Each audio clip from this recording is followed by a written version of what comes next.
नमस्कार दोस्तों। स्वागत है आप सभी का फैंटेसी ज्ञान यूट्यूब चैनल पर।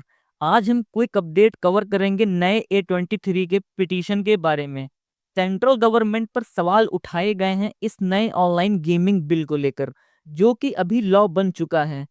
अब सारी इंफॉर्मेशन तो मैं आपको देने की कोशिश करूंगा, लेकिन वीडियो को थोड़ा शॉर्ट रखने की भी मेरी कोशिश रहेगी। तो सबसे पहले हम शुरुआत करेंगे एक छोटे से रिकैप के साथ।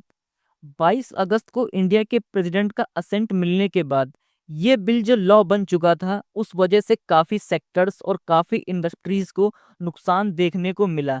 हमने बड़े बड़े कंपनीज को देखा, जैसे कि ड्रीम 11, MPL, फिर गेम्स क्राफ्ट, ऐसी सब बड़ी बड़ी कंपनीज जिन्होंने हजारों करोड़ का अपना रेवेन्यू खो दिया। ये कंपनीज गवर्नमेंट के अगेंस्ट क्यों नहीं जा रही, ये लॉ को अपोज क्यों नहीं कर रहे, चैलेंज क्यों नहीं कर रहे कोर्ट में, जबकि है डिजिटल वर्क्स जो कि है पेरेंट कंपनी A23 का, और A23 के अंडर रमी और पोकर जैसी गेम्स आती हैं। तो इस कंपनी ने सबसे पहला पिटीशन फाइल किया कर्नाटका हाई कोर्ट में, यह पॉइंट रखते हुए कि हमारी जो गेम है वो स्किल बेस्ड गेम है और उसे बदनाम किया जा रहा है, उसे क्रिमिनलाइज किया जा रहा है, उसको मिलाया जा रहा है उन गैम्बलिंग गेम्स के साथ। A23 का ये भी कहना है इस अचानक बैन से ना ही सिर्फ हमारे रेवेन्यू पर फर्क पड़ रहा है, लेकिन बहुत सारे हमारे जो यूजर्स, करीब से करीब 70 मिलियन यूजर्स हैं इनके, इन सभी के डेली इनकम पर भी असर पड़ रहा है। तो यही सब चीजें और कुछ और पॉइंट्स भी थे जो A23 ने अपने पिटीशन में इंक्लूड किए थे, और 30 अगस्त की हियरिंग में सब कुछ डिस्कस हुआ था जजेस के सामने। तो कोर्ट ने सबसे पहली तारीख पर क्या किया और क्या नहीं किया। सबसे पहले A23 की उम्मीद थी कि वो इस लॉ पर स्टे लाएं। अब स्टे अगर आ जाता तो कुछ ऐप्स पर आपको पेड कॉन्टेस्ट भी देखने को मिलते, बट स्टे नहीं मिला कोर्ट की तरफ से।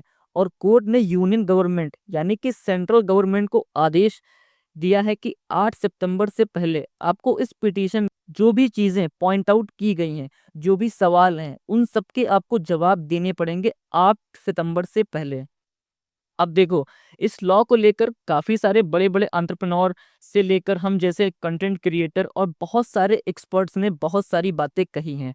और सच बात तो यह भी है कि, और आप भी अग्री करोगे कि आप जिस भी एक्सपर्ट को इस चीज पर बात करते हुए देखोगे तो एक चीज वो बोलते हैं कि ये अचानक प्लान बैन जो है, इस वजह से फायदा कम नुकसान ज्यादा हो रहा है। इसके पॉजिटिव्स काफी कम हैं लेकिन नेगेटिव्स ज्यादा हैं।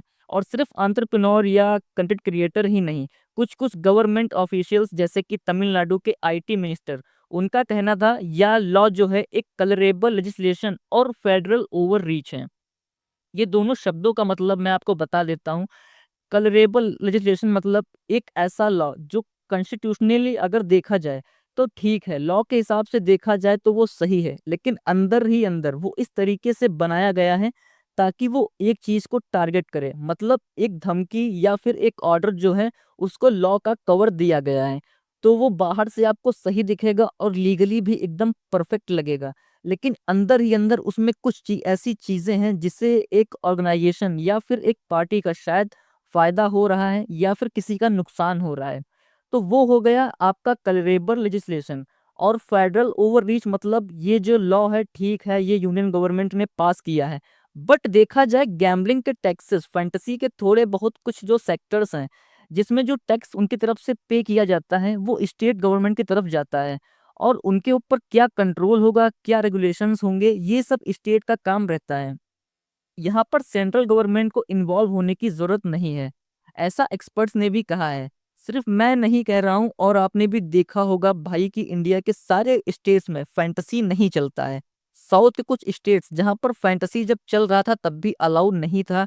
ऐसा क्यों? क्योंकि वहाँ की स्टेट गवर्नमेंट नहीं चाहती थी कि फैंटेसी हमारे स्टेट के लोग खेलें। तो ऑफिशियली या स्टेट का डिसीजन रहता है कि हमारे स्टेट में फैंटेसी चलेगा या फिर गेम्बलिंग चलेगी या फिर कसिनोज चलेंगे, ये उनका डिसीजन रहता है। और एक चीज मैं आपको पहले दिन से बोल रहा हूँ, लोकसभा में ये बिल पास हुआ, फिर दूसरे दिन राज्यसभा में, और तीसरे दिन प्रेसिडेंट का असेंट मिल गया। ये सब कुछ हो गया, लेकिन ना ही कोई एक्सपर्ट को कंसीडर किया गया, ना कोई स्टेक होल्डर्स की मीटिंग रखी गई, ना बड़े बड़े इन्वेस्टर्स को पूछा गया। कुछ भी नहीं, सीधा ऑपरेशन चालू कर दिया और खत्म भी कर दिया। और इसी वजह से बहुत सारे इन्वेस्टर्स का नुकसान हुआ, बहुत सारे जॉब्स खतरे में आ गए और बहुत नुकसान हुआ है हमारे स्पोर्ट्स सेक्टर का। अब देखो, जो नुकसान होना था वो तो हो चुका और भी थोड़ा वो नुकसान होना बाकी है, लेकिन फिर भी एक उम्मीद की किरण है हमारे पास, और वो ये है कि 8 सितंबर को एक और हियरिंग होने वाली है दोपहर को 2:30 बजे। उस दिन हमको पता चलेगा कि क्या डिसीजन होने वाला है कर्नाटका हाई कोर्ट का, या वो फैंटेसी के फेवर में हो या वो उनके अगेंस्ट हो। वो जो भी हो, हमको उस दिन पता चल जाएगा। अब काफ़ी लीगल एक्सपर्ट्स कह रहे हैं कि वो तारीख आखिरी तारीख होगी, लेकिन मैं चलो कोई एक्सपर्ट नहीं हूँ, फिर भी मुझे लगता है कि सिर्फ एक अगली तारीख है और इसके बाद एक और नई तारीख पर तारीख मिल सकती है। बट लकीली अगर 8 सितंबर को फाइनल ऑर्डर मिल जाता है और हमें पता चलता है कि यार हाँ, फैंटेसी फिर से रिवाइव होने वाला है, तो ठीक है। अगर फैंटेसी नहीं रिवाइव होगा, वो डेड ही रहेगा, उसके बाद A23 का क्या स्टेप रहेगा, वो चीज़ें हमको पता चलेंगी। तो यार एटलीस्ट हम मूव ऑन भी कर पाएंगे। देखो, होप नहीं हारनी है, भरोसा रखना है और देखते हैं 8 तारीख तक क्या होता है, और होपफुली ये सारी चीज़ें सॉर्ट आउट हो जाएं बाई फुल एंड फाइनल। जो चीज़ें होती हैं, इससे ना बहुत सारे लोगों का भला होगा। मैं तो यही चाहता हूँ। बाकी आप लोगों को क्या लगता है, आप कमेंट सेक्शन में ज़रूर बताइएगा, और वीडियो पसंद आया हो तो वीडियो को लाइक कर देना, वीडियो को शेयर कर देना अपने फ्रेंड्स के साथ, और चैनल को सब्सक्राइब कर लेना अगर आपको ऐसी अपडेट चाहिए। मैं मिलता हूँ आपसे अगली वीडियो में।